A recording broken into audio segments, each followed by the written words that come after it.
Весна чудит. Вчера столичные улицы сырели от капели, а сегодня тротуары замело неожиданным апрельским снегом.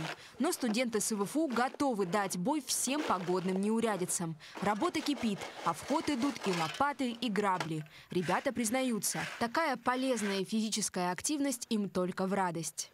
А субботник для нас это свежий воздух, активно работаем и получаем удовольствие. До этого мы чистили тоже снег до наступления весны. И сегодня тоже выпал снег, тоже чистим. Я хочу, чтобы было все чисто, приятно, чтобы лужи не было. Не остались в стороне и девушки. Нария Иванова тому пример. Под руководством председателя студенческого совета общежития инициативная молодежь следит за чистотой не только внутри корпуса, но и снаружи.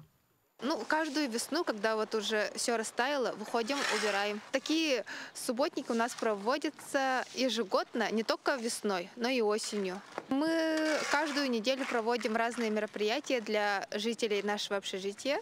Сейчас у нас идет к 80-летию Победы 6 добрых дел. Вот. На этой неделе собираемся выходить в дом престарелых. Субботник собрал студентов из разных факультетов. Двор убирают и филологи, и будущие инженеры. По мнению организаторов, общественные хлопоты сплачивают жителей кампусов. В нашем общежитии проживает более 350 студентов.